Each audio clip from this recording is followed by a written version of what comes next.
بسم اللہ الرحمن الرحیم رب اشرح لی صدری ویسر لی امری واحلل عقدۃ من لسانی یفقهوا قولی. الحمد للہ رب العالمین والصلاة والسلام علی سید الانبیاء والمرسلین. اما بعد فاعوذ باللہ من الشیطان الرجیم. بسم اللہ الرحمن الرحیم. انما یرید اللہ لیذہب عنکم الرجس اہل البیت ویطہرکم تطہیرا. ثم قال اللہ تبارک وتعالی قل لا اسألکم علیہ اجرا الا المودۃ فی القربى. قال النبی صلی اللہ علیہ وسلم الحسین منی وانا من الحسین احب اللہ من احب حسینا. آمنت باللہ صدق اللہ مولانا العظیم. ان اللہ وملائکتہ یصلون علی النبی یا ایہا الذین آمنوا صلوا علیہ وسلموا تسلیما. اللہم صل علی سیدنا ومولانا محمد معدن الجود والکرم وآلہ واصحابہ وبارک وسلم. محبت سے پڑھیے، روزہ باز کا تصف کا نہیں تھا. الصلاة والسلام علیکہ یا رسول اللہ وعلی آلکہ واصحابکہ یا حبیب اللہ. الصلاة والسلام علیکہ یا نبی اللہ وعلی آلکہ واصحابکہ یا نور اللہ. باغ جنت کے ہیں بہرے مدح خالق اہل بیت. تم کو مجدہ نار کا ہے دشمنان اہل بیت. تم کو مجدہ نار کا ہے دشمنان اہل بیت. سامنے لکھا ہوا ہے ان کی پاکی کا خدائے پاک کرتا ہے بیان. آیا ہے تطہیر سے ظاہر ہے شان اہل بیت. آیا ہے تطہیر سے ظاہر ہے شان اہل بیت. اور ان کے گھر میں بے اجازت جبریل بھی آتے نہیں. ان کے گھر میں بے اجازت جبریل بھی آتے نہیں. قدر والے کون؟ قدر والے جانتے ہیں قدر و شان اہل بیت. قدر والے جانتے ہیں قدر و شان اہل بیت. اور بے ادب گستاخ فرقہ کو سنا دو اے حسن. بے ادب گستاخ فرقے کو سنا دو اے حسن.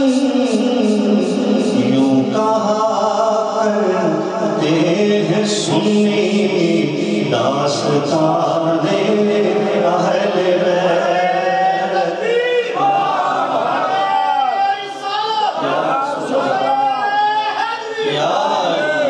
کہا کرتے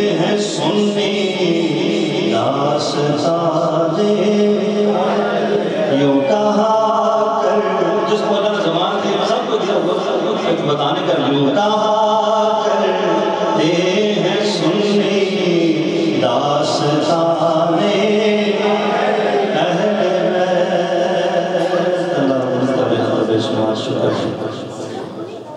اس نے اپنے خاص فضل و عنایت و کرم سے ہمارے اس میں یہ توفیق ڈالی کہ آج جو کہ شب عاشور ہے ہم اس کے گھر میں حاضر ہیں۔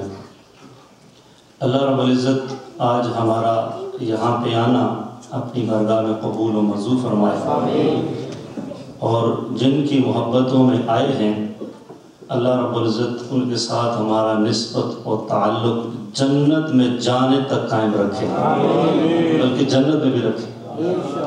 لاسٹ سنڈے کو اس سے پہلے عالم برزخ کے بارے میں بیان تھا، تو میں نے اس میں عرض کیا تھا، علماء فرماتے ہیں سب سے جو ہائیسٹ پلیس عالم برزخ کی ہے وہ اعلیٰ علیین ہے، جہاں ارواح ہوتی ہیں۔ تو نیکوں کی ارواح یہ بالکل ساتویں آسمان سے بھی، سدرۃ المنتہا سے بھی اوپر اور عرش کے نیچے اعلیٰ علیین۔ تو ہمارا تو یہ ایمان ہے کہ امام حسین کی روح وہاں ہوگی اعلیٰ علیین میں، لیکن اس روح کا تعلق الحمدللہ روحانی طور پر مسجد گلزار مدینہ میں بھی ہے کہ ہم ان کی محبت میں یہاں آئے ہیں، ان کی عقیدت میں آئے ہیں، ان کی مودت میں آئے ہیں۔ اس سے پہلے کہ میں اہل بیت کی فضائل بیان کروں، ہم اہل سنت والجماعت ہیں۔ ہم کون ہیں؟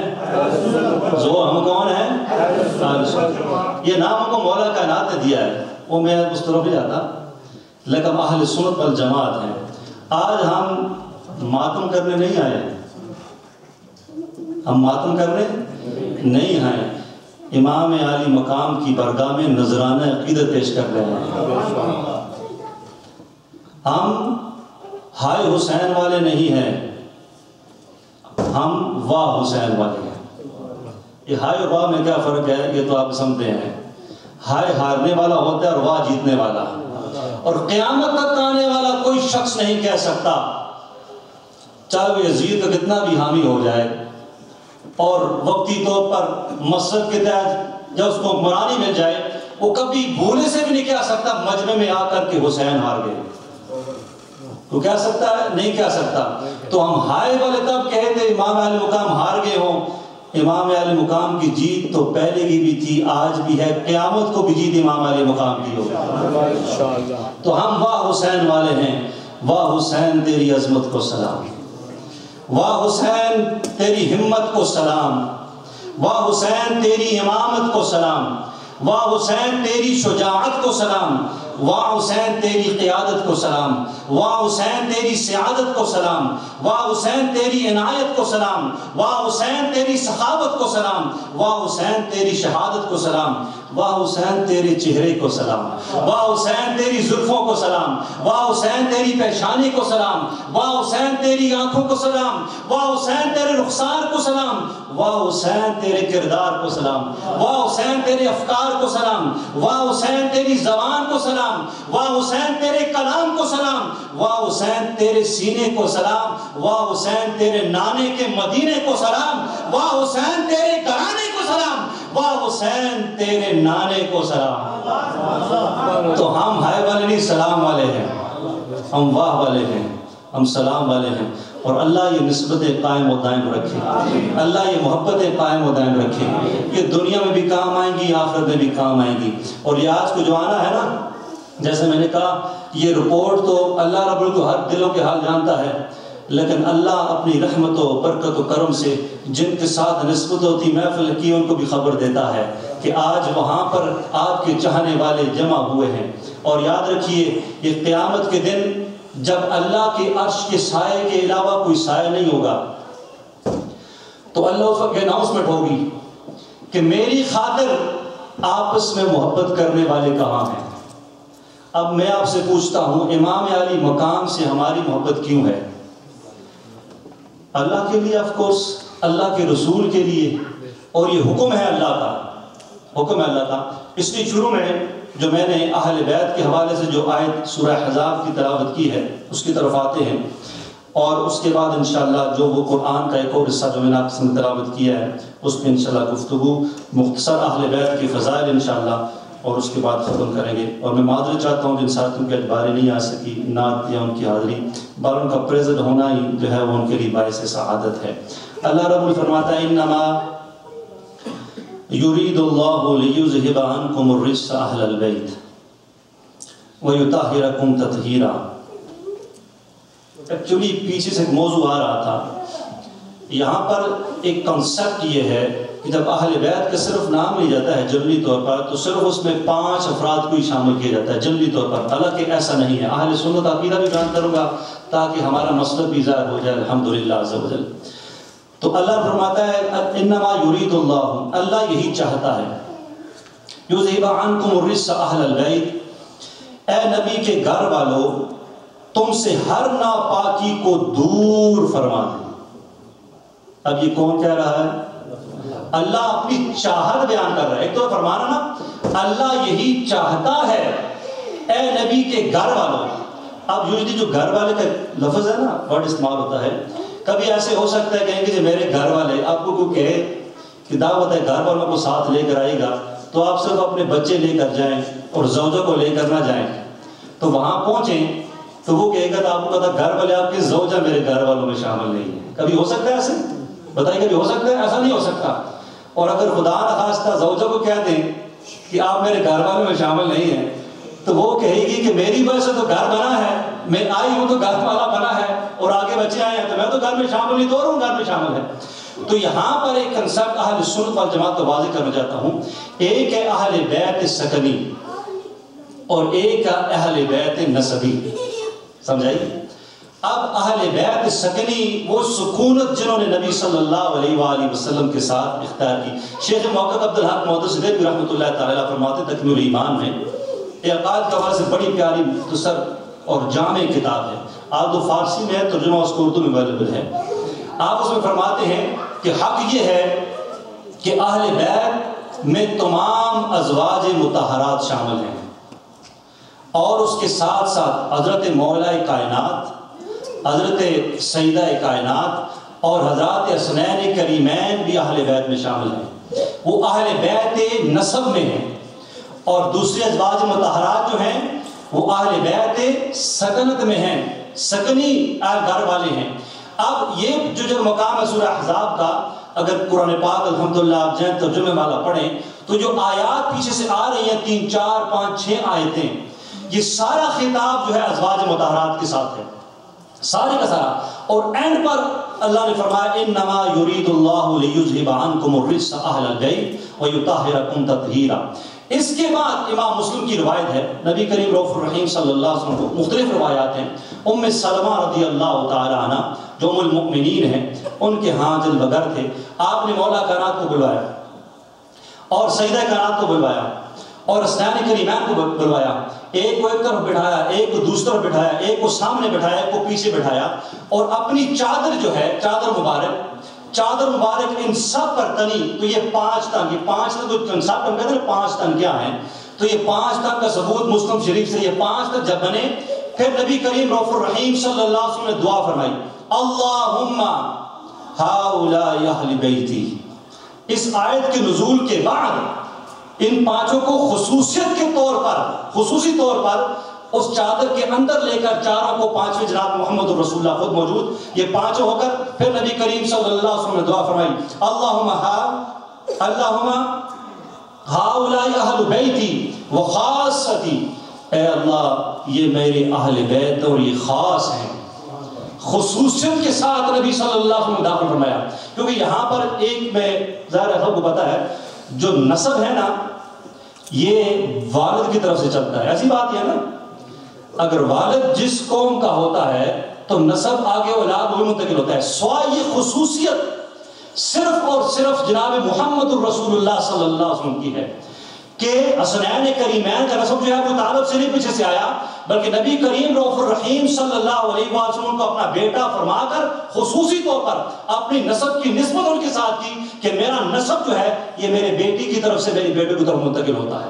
تو اس طریقے سے خاص طور پر نبی صلی اللہ علیہ وسلم نے ان کو اہل بیت فرمایا اذھب عنہم الرجس وطہرہم تطہیرا. اے اللہ ان سے ہر قسم کی پلیدی کو دور فرما اور ان کو خوب پاک و صاف فرما دے.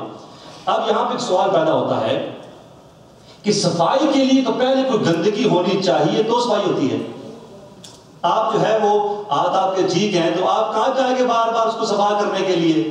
کپڑے آپ کے صاف ہیں تو آپ کب جائیں گے بار بار اس کو واشنگ مشین میں دھونے کے لیے؟ تو کیا سکتا ہے کہ پہلے تو نعوذ باللہ گندگی تھی. یہاں فیوچر کے لیے دعا فرمائی جا رہی ہے کہ آئندہ کو ایسا معاملہ، ہر قسم کی جو بھی کمی ہے، کجی ہے، پلیتی ہے، برائی ہے، کوئی گناہ، ہر قسم سے میری اولاد کو، اہل بیت کو تو پاک و صاف فرما، بالکل پاک و صاف فرما. تو اب آقا کریم رؤوف الرحیم صلی اللہ علیہ وآلہ وسلم کے اس فرمان اور اس آیت کی جو تشریح ہے اس میں یہ آتا ہے کہ اہل بیت سکنی، اس میں ازواج مطہرات بھی ہیں، مولا کائنات بھی ہیں، اور سیدہ کائنات بھی ہیں، حسنین کریمین بھی ہیں.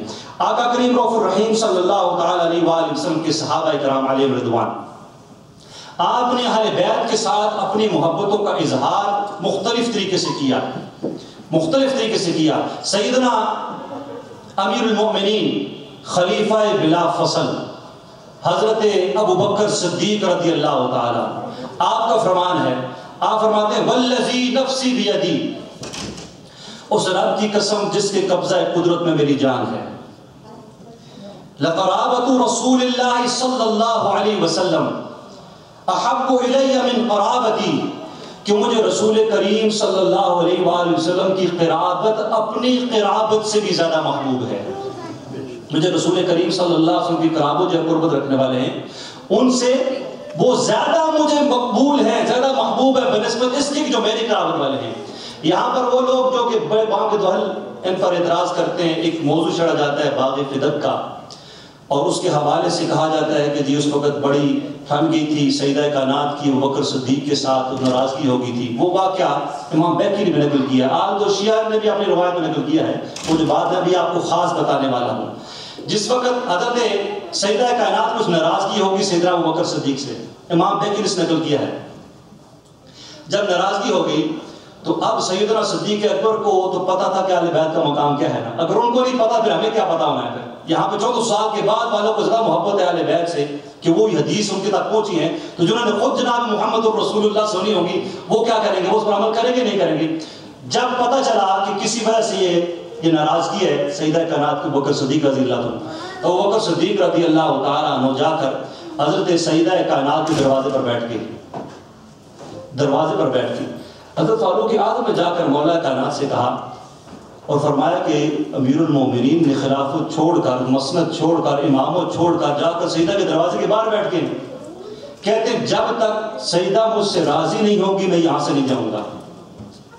اہل بیت کے ساتھ تعلق صحابہ کا کیا ہے، اس کو کون بیان کرتا ہے اہل بیت کی محبت میں آ کر، لیکن اہل سنت والجماعت کا یہ طریق ہے کہ اس محبت کو بھی بیان کیا جائے تاکہ ہمارے سینے کھلیں، یہ جو گدورتیں ہیں ختم ہو. اہل بیت سے بغض رکھ کر بندہ کدھر اپنا ایمان بچائے گا. اور پھر اب جا کر جب کہا تو مولا کا جگہ میں جا کے بات کرتا ہوں، میں جا کر راضی نامہ کراتا ہوں، میں جا کر بات کرتا ہوں. مولا کا نام گھر تشریف لے گئے اور جا کر کہا، انہوں نے فرمایا میں تو راضی نہیں ہوتی ہوں، یہ بات معاملہ ہے، فدق کا باغ ہے، ہمارا حق ہے اور دیا نہیں جا رہا، میں تو راضی نہیں ہوتی ہوں. تو مولا کرام نے کہا میں تو وعدہ کرایا ہوں راضی نامہ کے لیے، میں کیا ہوں راضی نامہ کرا دوں گا. تو سیدہ کائنات نے کہا پھر آپ کیا ہیں وعدہ کر رہے ہیں تو ٹھیک ہے میں راضی ہو جاتی ہوں. تو پھر سیدنا صدیق اکبر حضرت ابی فاطمہ پر رضا کیا، آپ اندر تشریف لے گئے. جب اندر تشریف لے گئے تو آپ نے کہا کہ آپ نبی صلی اللہ علیہ وآلہ وسلم کی صاحبزادی ہیں اور فدق کا جو معاملہ ہے باغ ہے اس میں نبی کریم رؤوف الرحیم صلی اللہ علیہ وسلم کے حقوق جو تھے وہ مالکانہ نہیں تھے، منتظمانہ تھے، منتظمانہ تھے اور انتظامی قبضہ تھا. تو اب اس کا جب جو بھی مال آتا تھا اس باغ سے جو بھی آمدن ہوتی تھی تو اس کو پہلے نبی صلی اللہ علیہ وآلہ وسلم خود آپ اللہ رب العالمین نے آپ کو اختیار دیا ہے، پہلے اپنے اہل بیت پر خرچ کرتے تھے، اس کے بعد اہل بیت میں سے خصوصی سیدہ کائنات پر، پھر ازواج مطہرات پر، پھر جو بچتا تھا اس کو مال میں اس میں رکھتے تھے. اب فرمایا کہ سیدنا صدیق اکبر نے حضرت فاطمہ رضی اللہ تعالی عنہ سے فرمایا کہ میرا گھر بھی حاضر ہے، جو میرا ذاتی مال ہے وہ بھی حاضر ہے اور آپ اس میں جائیں جو چاہیں آپ کو اختیار ہے، پر یہ جو فدق کا معاملہ ہے جو میں نے کہا کہ نبی صلی اللہ علیہ وسلم کے حقوق مالکانہ نہیں تھے بلکہ آپ صرف اور صرف انتظام کرتے تھے اس کا، تو اس لیے کیونکہ اس کا جو باقی حصہ ہے وہ مال میں جاتا ہے جو کہ اور پھر اس میں مسلمانوں کو تقسیم کی جاتا ہے، اسی جہاد کے لیے تیاری کی جاتی ہے، لیکن وہ ترتیب جو نبی صلی اللہ علیہ وسلم قائم کر گئے ہیں اس کے معاملے میں اس کو برقرار رکھوں گا، یعنی کہ جو کچھ سے مال آئے گا، آمدن آئے گی، سب سے پہلے اس کا حصہ آپ کو دیا جائے گا، ازواج مطہرات کو دیا جائے گا، اور اس کے بعد اس کو مال میں جمع کیا جائے گا، پھر مسلمانوں کی فلاح و بہبود کے اس کو خرچ کیا جائے گا۔ جب یہ بات حضرت سیدہ کائنات کو پتہ چلی تو آپ نے فرمایا فَرَضَيْتُ بِذَلِكَ، اور اس کے بعد سیدہ کائنات فرمایا اب تو میں آپ سے راضی ہو گئی ہوں۔ تو راضی کر وہاں سے سیدنا صدیق اکبر رضی اللہ تعالیٰ عنہ اس کا شان نبوت سے وہاں سے واپس آئے ہیں۔ اب سیدنا فاروق اعظم رضی اللہ تعالیٰ کی مثال، بڑا پیارا واقعہ، اس لیے بیان کرنا ہے کہ صحابہ کرام اہل بیت کے ساتھ کیا تعلق رکھتے تھے اور کتنی ان پر جان نثاری کرتے تھے۔ اب وہاں پر ایک دفعہ حضرت حسنین کریمین رضوان اللہ تعالیٰ علیہ مجمعین موجود ہیں اور وظیفہ تقسیم ہو رہا ہے۔ سیدنا عمر فاروق اعظم رضی اللہ تعالیٰ کے اپنے صاحبزادے عبداللہ ابن عمر رضوان اللہ تعالیٰ مجمعین آپ وہاں موجود ہیں۔ جب تقسیم ہوا وظیفہ تو حسنین کریمین کو دگنا ملا اور عبداللہ ابن عمر کو سنگل حصہ۔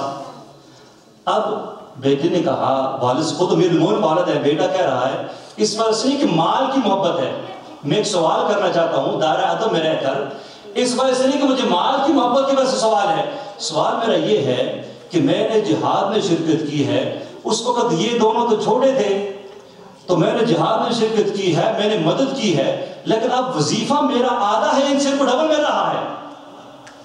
اب مجھے اس کا جواب دے، وجہ کیا ہے، ان کو ڈبل کیوں ملتا ہے اور مجھے سنگل ایسا مل رہا ہے، کیا وجہ ہے؟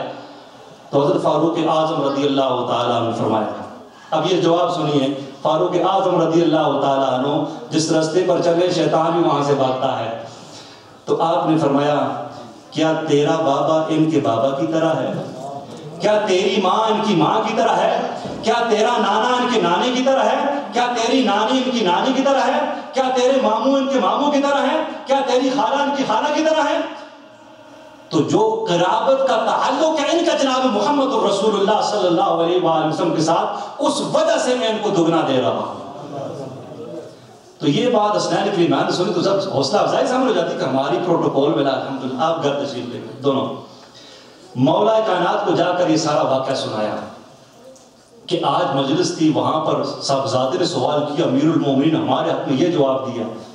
مولا کائنات نے خوش ہوئے اور فرمایا کہ میں نے جناب محمد الرسول اللہ صلی اللہ علیہ وسلم فرمایا عمر السراج اہل الجنہ، کہ عمر جو جنتی ہیں یہ عمر ان کا چراغ ہے، عمر جنتیوں کا چراغ ہے، جا کر یہ عمر کو پیغام دے دو۔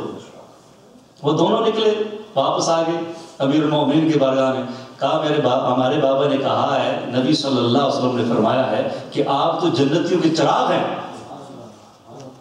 تو آپ نے کہا بیٹو ایسا کرو، جا کر یہ لکھوا کر لے آؤ، یہ جاؤ اللہ اکبر، جا کر اپنے بابا سے یہ لکھوا کر لے آؤ۔ وہ دونوں کے شہزادے مولا کائنات سے، اور کتاب اس وقت مولا کائنات بھی کرتے تھے، اور پھر مولا کائنات سے لکھوا کر لے گئے۔ جب لے کر آئے تو آپ نے عبداللہ ابن عمر اپنے صاحبزادے سے کہا جب میں مر جاؤں تو اس تحریر کو میرے ساتھ کفن میں رکھنا، تاکہ جب اللہ کے حضور میں سند کے طور پر پیش کروں کہ مولا کائنات کے ذریعے سے تیرے محبوب نے مجھے یہ بشارت پہنچائی ہے کہ میں تو جنتیوں کا سورج اور چراغ ہوں۔ تو وہ کفن میں سند کے طور پر، اگر آپس میں کچھ تلواروں کا معاملہ ہوتا یا بغض کا معاملہ ہوتا تو پھر کس طرح فاروق اعظم کہہ دیتے کہ کیا بات ہے، چھوڑو جی کیسا کہہ دیا، لیکن سند کے طور پر مولا کائنات کا وہ گفتگو وہ لہری طور پر منگوائی اور ساتھ بیٹے کو وصیت کی جب میں مر جاؤں تو میرے ساتھ کفن میں رکھ دینا۔ تو یہ صحابہ کرام کی محبتیں اہل بیت کے ساتھ کتنے نور علی نور ہے۔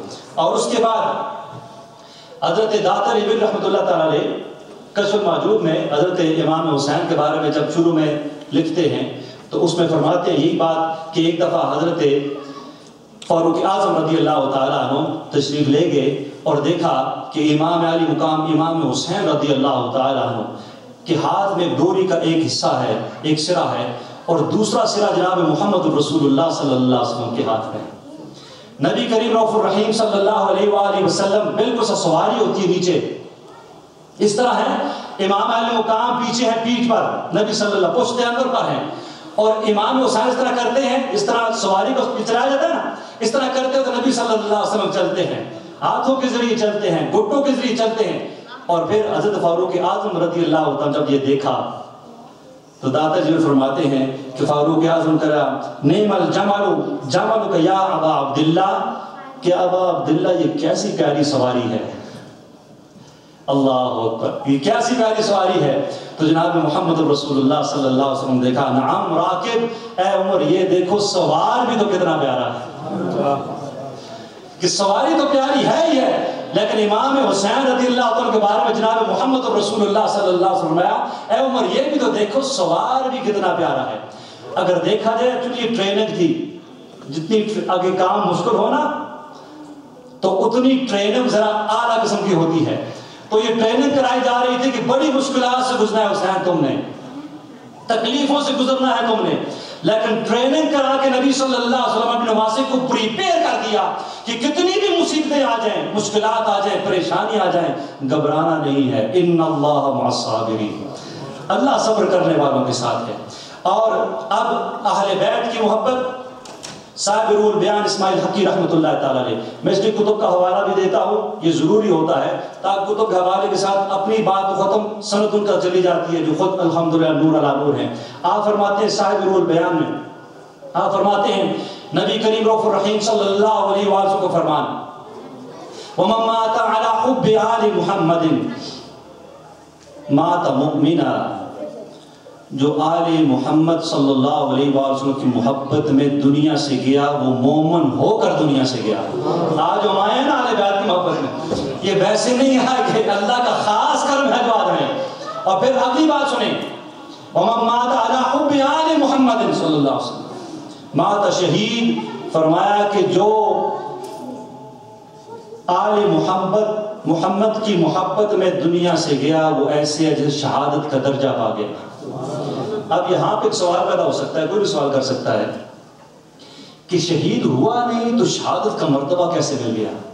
اس کا جواب بھی دیتا چلو میں، شہید ہوا نہیں صرف محبت سے، ایک قلبی رجحان سے، یہ کیفیت کی وجہ سے، اور جو دل میں ایک بات ہے اس وجہ سے بہت درجہ کیسے مل گیا، اس کا جواب بھی ملازم فرما دیں۔ آپ سب کو پتہ ہے سیدنا اسماعیل علیہ السلام کو کیا کہتے ہیں؟ کیا کہتے ہیں؟ اونچا بولے، کیا کہتے ہیں؟ ذبیح اللہ۔ کیا آپ ذبح ہوئے تھے؟ تو پھر ذبیح اللہ کیوں کہتے ہیں؟ ذبیح اللہ تو تب کہتے کہ آپ ذبح ہوتے، ذبیح اللہ کا یہ لقب ٹائٹل تو تب ملتا کہ آپ ذبح ہو جاتے، اس وجہ سے ہم ذبح نہیں ہو جاتے۔ پھر ذبیح اللہ کیوں کہا؟ اس وجہ سے کہ والد نے ذبح کرنے میں کوئی نہیں چھوڑی اور بیٹے نے ذبح ہونے میں کوئی نہیں چھوڑی، تو اللہ نے ان کے دل کے اندر جو اخلاص اور خلوص تھا اس کو قبول فرمایا اور ذبیح اللہ آپ مشہور ہو گئے۔ تو اہل بیت کے ساتھ جب کوئی محبت اور مودت کرتا ہے تو اللہ رب العزت اس کو شہادت کے درجے پر فائز کر دیتا ہے، اس درجے میں رکھتا ہے، کیونکہ یہ محبت کس وجہ سے ہے؟ محمد الرسول اللہ صلی اللہ علیہ وسلم، اور محمد الرسول اللہ سے محبت کس وجہ سے ہے؟ اللہ کی وجہ سے۔ تو حقیقت میں اہل بیت کی محبت، آل محمد کی محبت یہ اللہ کی محبت ہے، تو اس لیے جو محبوب ہے، محب ہے، اس کو اللہ شہادت کے درجے پر فائز کر دیتا ہے۔ اب کتنا اعلیٰ مقام ہے؟ امام علی مقام کے صاحبزادے ہیں امام زین العابدین، آپ کے صاحبزادے ہیں امام موسیٰ کاظم، آپ کے صاحبزادے ہیں امام جعفر صادق، اور اس کے بعد آپ کے صاحبزادے ہیں امام موسیٰ کاظم، اور ان کے صاحبزادے ہیں امام علی رضا۔ اب امام علی رضا جو ہیں یہ نیشا پور میں موجود ہیں، اور نیشا پور وہ مقام ہے، یاد رکھیے کہ سیاستہ کی جو احادیث کی کتب ہے نا 6 میں 4 جو امام بخاری، امام مسلم، امام ترمذی، امام نسائی، ان کا تعلق نیشا پور سے ہے۔ اور یہ وہ وقت ہے کہ جب یہ سارے محدثین پیک پر لگے تھے، یعنی کسی نے حدیث کا علم لینا ہوتا نا وہ کہتا نیشا پور میں چلے جی۔ امام علی رضا نے دورہ کیا اور آپ نیشا پور گئے، جامع مسجد ہے، جامع مسجد تمام محدثین سے بھر گئی، کون آئے؟ امام علی رضا آئے ہیں، نبی صلی اللہ علیہ وسلم سے امام تشریف لائے ہیں۔ جب وہاں پہ بیٹھ کے سارے محدثین بیٹھ گئے، جب محدثین بیٹھ کے تو فرمایا، سوال کیا آج ہمیں آپ وہ روایت سنائیں. اب محدثین سوال کر رہے ہیں امام علی رضا سے، جو آپ نے اپنے والد سے سنی ہو، انہوں نے اپنے والد سے سنی ہو، انہوں نے اپنی والد سے سنی ہو، انہوں نے اپنے والد سے سنی ہو، انہوں نے اپنے والد سے سنی. چلتے رہے سلسلہ نبی صلی اللہ علیہ وسلم، یعنی کہ آپ نے سنی ہے امام موسیٰ کاظم سے، انہوں نے امام جعفر صادق سے، انہوں نے امام باقر سے، انہوں نے امام زین العابدین سے، انہوں نے امام حسین سے، انہوں نے حضرت علی سے، اور علی نے نبی صلی اللہ علیہ وسلم. اسے کہتے ہیں گولڈن چین. کیا کہتے ہیں؟ وہ جو کہتے ہیں ہم سلور والے نہیں ہیں، الحمدللہ گولڈن والے ہیں الحمدللہ. اور اللہ نے چاہا گولڈن والوں کے ساتھ ہی رہیں گے. تو گولڈ کی چین ٹوٹ بھی جائے تو کام کی ہوتی ہے، بندہ بیچ کے اسے استعمال کر سکتا ہے. تو لوگ کی زنجیریں ٹوٹ جائے جوڑنا بھی مشکل ہے، اور دوبارہ اس کو توڑنے سے کام کی بھی نہیں آتی. تو اب آپ نے وہ روایت بیان کی، یہ ساری سند بیان کر کے فرمایا من قال لا الہ الا اللہ دخل الجنہ. یہ ساری چین بیان کی اور کہا نبی صلی اللہ علیہ وسلم فرمایا جس نے کہا لا الہ الا اللہ وہ جنت میں داخل ہو گیا. آپ کہہ دیں نا سبحان، کہہ دیں. اس وقت محدثین نے بھی سبحان اللہ کہا. آپ نے کہا ساتھ اس کے ساتھ ایک شرط بھی ہے. فرمایا شرط کیا ہے؟ اس کے ساتھ کیا شرط ہو سکتی؟ فرمایا ایک شرط سب میں ہوں. فرمایا آپ لا الہ الا اللہ کے ساتھ آپ شرط؟ فرمایا میرے سے مراد اہل بیت کی محبت ہے. اہل بیت کی محبت کے علاوہ کوئی لا الہ الا اللہ پڑھتا رہے، جو مرضی سجدے کرتا رہے. بلکہ ایک بات میں نے بات فرمایا، اگر کوئی شخص ساری زندگی، نبی صلی اللہ علیہ وسلم فرمایا ساری زندگی مقام ابراہیم رکن یمانی کے درمیان نمازیں پڑھتا رہے، روزے رکھے ساری زندگی، لیکن اگر اس کے دل میں بغض اہل بیت ہے وہ نار میں جائے گا، وہ جنت میں نہیں جا سکتا. تو فرمایا لا الہ الا اللہ کے ساتھ اہل بیت کی محبت ہونا بھی ضروری ہے، آل محمد کی محبت ہونا بھی ضرورت ہے. جب یہ دونوں کام ہوں گے تو پھر جا کر یہ جنت میں جگہ ملے گی. اب نبی کریم رؤوف الرحیم صلی اللہ علیہ وسلم کا فرمان اسی حوالے سے وہ پیش کرنا ضرور ہے. سند کے طور پر آپ کہیں گے جو آپ نے جو حوالہ دیا ہے یہ حوالہ تو آپ نے جا کر بہت دور فرمایا، ہمیں کو مسلم شریف کی، کو ترمذی شریف کی روایت پیش کریں تاکہ ہمارے دل میں اور سرور پیدا ہو. آپ سنتے ہیں جناب محمد رسول اللہ صلی اللہ علیہ وسلم کی بات. اس کو امام ترمذی نے روایت کی اور کہا یہ حسن حدیث ہے. امام نسائی نے اس کو روایت کیا ہے. اور پھر آقا کریم رؤوف الرحیم صلی اللہ علیہ وسلم فرمایا، زید بن ارقم اس کے راوی ہیں، قال رسول اللہ صلی اللہ علیہ وسلم انی تارک فیکم ما ان تمسکتم به لن تضلوا بعدی. یہ جب آقا کریم رؤوف الرحیم صلی اللہ علیہ وسلم نے حجۃ الوداع ادا کر دیا، واپسی پر آپ نے یہ خطبہ دیا اور اس میں یہ روایت ہے. فرمایا زید بن ارقم رضی اللہ عنہ فرماتے ہیں نبی کریم رؤوف الرحیم صلی اللہ علیہ وآلہ وسلم نے فرمایا میں تمہیں دو ایسی چیزیں چھوڑ کر جا رہا ہوں. کتنی چیزیں؟ کتنی چیزیں؟ دو. اب میں آپ کو بتاؤں گا آج کل کچھ ہے وہ ایک ہی طرف کھینچتے ہیں، کچھ ہے وہ دوسری کی طرف کھینچتے ہیں، اور الحمدللہ صراط مستقیم وہ ہے جو دونوں کو ساتھ لے کر چلتا ہے. یہ فرمان ہے محمد رسول اللہ صلی اللہ علیہ وسلم. اور یہ امام مسلم نے اس کو روایت کیا مختلف الفاظ کے ساتھ، اور دوسری بات میں انشاءاللہ پھر امام ترمذی کی آپ سے بیان کروں گا. نبی صلی اللہ علیہ وسلم میں تمہیں دو چیزیں چھوڑ کر جا رہا ہوں، اور جب تک تم ان کو مضبوطی سے تھامے رکھو گے تم گمراہ نہیں ہوگے. یعنی کہ ایک ٹریک ہے نا، آپ نے منزل پر پہنچنا ہے تو وہ آپ کو فار ایگزامپل میں مثال دوں، جی پی ایس ایپ ڈائریکشن دیتا ہے آپ کو، ٹھیک ہے نا. جی پی ایس ایپ ڈائریکشن دے گا تو آپ اس کی ماننی ہے نا کہ آپ اس کو اپنا ذہن دوڑائیں گے، آپ اسی کے بالکل انڈیپینڈنٹ نہیں ہے، بالکل اس کے بیس پر ڈیپینڈ کر رہے ہیں، اس پہ دیکھیں گے آپ منزل پہنچ جائیں گے. لیکن کہیں گے میں تمہاری نہیں سنتا، میں یہ ایگزام لینے والا ہوں. وہ پھر کہے گا نہیں غلطی ہو گئی یہاں پہ آج. آپ دو دفعہ کہیں گے، تیسرا آپ اس کو بند کر دیں گے کہ میں تمہاری سنتا نہیں، تو کیا آپ منزل پر پہنچ جائیں گے؟ بتا دیں. صرف اگر آپ اس منزل کو جانتے نہیں ہوئے جنت کی منزل کہاں پر ہے کہ بتا رہا ہوں آپ کو. اس لیے نبی صلی اللہ علیہ وسلم فرمایا دو چیزیں چھوڑ کر جا رہا ہوں، جب تک تم ان دونوں کو مضبوطی سے پکڑے رہو گے تم نبی صلی اللہ علیہ وسلم فرمایا گمراہ نہیں ہوگے. احدہما اعظم من الاخر، اس میں ایک دوسرے سے بڑی ہے، ایک دوسرے سے بڑی ہے. فرمایا وہ کون سی ہے؟ فرمایا کتاب اللہ. کیا فرمایا؟ کتاب. فرمایا ایک اللہ کی کتاب ہے قرآن مجید. حبل ممدود من السماء الى الارض، فرمایا ایسی رسی ہے جو آسمان سے زمین کی طرف لٹک رہی ہے. اب جنت ساتوں آسمانوں کے اوپر ہے، اب آسمان سے یہ رسی زمین پر آ رہی ہے، پہلی چیز حبل ممدود من السماء الى الارض، فرمایا دوسری وعطرتی، اور میری اولاد۔ ایک تو فرمایا دوسری سے بڑی ہے، کتاب اللہ ہے، اللہ کا کلام ہے، فرمایا وعطرتی، اور دوسری میری عطرت، فرمایا اہل بیتی، میری اہل بیت۔ ولم، آگے بات سنیں، ولم يتفرق حتی، یہ دونوں آپس سے جدا نہیں ہوں گے، میری اہل بیت اور قرآن یہ دونوں آپس سے جدا نہیں ہوں گے، حتی یرد علی الحوض، یہاں تک کہ حوض کوثر پر میرے پاس آ جائے۔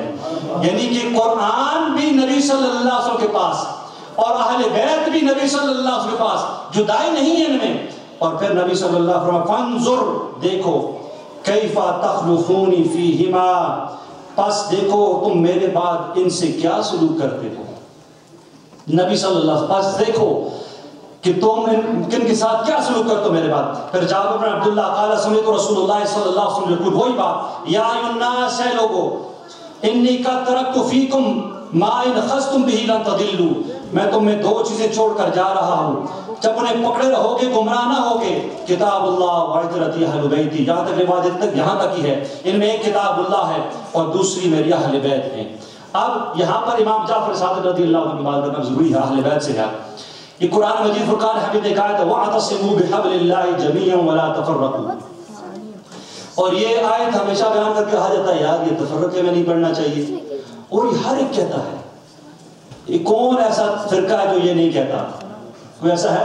ساری کہتے ہیں، اور ہم بھی الحمدللہ کہتے تفرقے میں نہ پڑھو، لیکن تفرقہ تو ہوگا، یہ تو نبی صلی اللہ علیہ وسلم نے خود فرما دیا۔ اب دیکھنا یہ ہے کہ آپ کیا کر رہے ہیں، آپ اس رستے پر ہیں کہ نہیں ہیں جس کے بارے میں نبی صلی اللہ علیہ وسلم بشارت دی کہ یہی حق پر ہوگا۔ اب مسئلہ یہ ہر ایک کہتا ہے حق پر میں ہی ہوں، میں نے پہلے بھی کہا ہر ایک کہتا ہے حق پر تو ہم ہیں، حق پر ہم ہیں، پھر دیکھنا پڑے گا آپ کے اوپر، اس کے اوپر، اس کے اوپر، یہ چین دیکھنی پڑے گی۔ اور یہاں پر بعض کی چین دیکھیں نا تو 100 سال سے پیچھے نہیں جاتی۔ الحمدللہ اہل سنت والجماعت کو اللہ نے وہ شان و آن عطا فرمائی ہے کہ یہاں سے شروع کریں تو اگر امام جعفر صادق کو میں آپ کو لے کے جا ہی رہا ہوں، اس کے بعد امام باقر رہ جاتے ہیں، تو امام جعفر صادق اس آیت کی تفسیر میں فرماتے ہیں، امام صاحب نے نقل کیا ہے، وَاعْتَصِمُوا بِحَبْلِ اللَّهِ جَمِيعًا وَلَا تَفَرَّقُوا، تو اس میں فرماتے ہیں کہ یہاں پر نے فرمایا کہ اللہ کی رسی کو مضبوطی سے تھامے رکھو اور تفرقے میں نہ پڑو، تو فرمایا یہاں اللہ کی جو رسی ہے اس سے مراد ہم اہل بیت ہیں، ہم اہل بیت ہیں، ہمارے ساتھ محبت اور مودت۔ اب یہ ہے کہ وہ بات تھوڑی سی مختصر بھی اور لمبی بھی ہو جانی ہے، لیکن ذکر کرنا ضروری ہے۔ دوسری جو روایت، نبی صلی اللہ علیہ وسلم کو جو حکم دیا گیا قرآن میں اللہ رب العزت نے، جو کہ میں نے شروع میں آیت کا حصہ تلاوت کیا، اللہ رب العزت فرمایا قل، اے محبوب آپ فرما دیجئے، لا اسألکم، میں تم سے سوال نہیں کرتا، میں تم سے سوال نہیں کرتا، علی اجرا، کہ تم مجھے اجر دو، یہ تمہیں میں نے رب تک پہنچایا ہے، کفر کے اندھیروں میں تم تھے، وہ تاریکیاں دور کر ایمان کی دولت تمہیں عطا کی ہے، لیکن اس سارے پر میں تم سے اجر نہیں چاہتا، الا المودۃ فی القربى، مگر یہ کہ میری قرابت والوں کے ساتھ مودت اور محبت۔ تو نبی صلی اللہ علیہ وآلہ وسلم کی چاہت ایک تو ہوتا ہے نا، نیچرلی چاہت ہوتی ہے کہ لوگ میرے اہل بیت سے محبت کریں، ہوتی کہ نہیں؟ آپ کون آپ سے کہتا ہے کہ لوگ میرے بیٹے سے محبت نہ کریں؟ ہر ایک چاہتا ہے کہ میرے بیٹے میرے سے لوگ محبت کریں، کو اچھا سمجھیں، لیکن یہاں پر نبی صلی اللہ علیہ وآلہ وسلم کو اللہ رب العزت نے فرمایا کہ محبوب آپ فرما دیجئے کہ میں تم پر اجر نہیں چاہتا، وہ پیغام جو میں نے تم تک پہنچایا ہے، مگر میری قرابت سے محبت رکھنا، میری جو قرابت والے ہیں، قربت والے ہیں، میرے اہل بیت ہیں، ان سے محبت رکھنا، ان سے مودت رکھنا۔ مودت اور محبت ان کو دونوں کو یکجا کیا جائے نا تو یہ ہے کہ دل و جان سے ان پر نثار ہونا۔ اور یہ اگر آپ تاریخ پڑھیں تو بہت سے واقعات ملیں گے۔ حضرت ابن جوزی رحمۃ اللہ تعالی علیہ محدث ہیں اور بہت بڑے محدث ہیں، آپ فرماتے ہیں یہاں پر حضرت عبداللہ ابن مبارک رضی اللہ تعالیٰ جن کا ٹائٹل ہے، اگر حدیث کے آپ پڑھیں نا، آپ کو امیر المؤمنین فی الحدیث کہتے ہیں، حضرت عبداللہ ابن مبارک رضی اللہ تعالیٰ، یعنی کہ امام بخاری، امام مسلم سارے آپ کی شاگرد یا شاگردوں کے شاگرد ہیں۔ تو عبداللہ بن مبارک رضی اللہ عنہ فرماتے ہیں کہ میں اس وقت بصرہ میں تھا اور حج کے دن تھے، ایک قافلہ گزرا حاجیوں کا، وہاں اس نے پڑھاؤ کیا، میرے دل میں امنگ پیدا ہوگی کہ میں بھی حج پر جاؤں، اور پھر میرے پاس اشرفیاں تھی 500 اشرفیاں، میں نے کہا جا کے بازار سے کچھ میں چیزیں لوں اور پھر جا کر لوازمات پوری کروں، حج کی چلوں، قافلہ تھوڑی دیر رکے گا چلا جائے گا۔ کہتے میں بازار گیا، ابن جوزی رحمۃ اللہ تعالیٰ علیہ عیون الحکایات میں اس کو نقل کرتے ہیں، کتاب کا نام اور مصنف کا نام دونوں بتا دیا۔ فرماتا عبداللہ بن مبارک جب گئے بازار میں، فرماتے ہیں میں نے ایک عورت دیکھا، خاتون دیکھی، اور اس کے حلیے سے بالکل اس نے اپنے کور کیا ہوتا، لیکن مجھے کو پریشان لگ رہی تھی۔ وہ میرے پاس آئی اور اس نے کہا کہ میں سید زادی ہوں اور میرے ہاں بچیاں ہیں، گھر میں کھانے پینے کے لیے کچھ بھی نہیں ہے، 4 دن سے فاقہ ہے۔ حضرت عبداللہ بن مبارک رضی اللہ عنہ نے فرمایا کہ میں نے جب اس کی یہ بات سنی نا، اور اس نے کہا کہ میں سید زادی ہوں، تو میں نے 500 اشرفیاں اپنے پاس تھیں، وہ ساری کی ساری اسے دے دی۔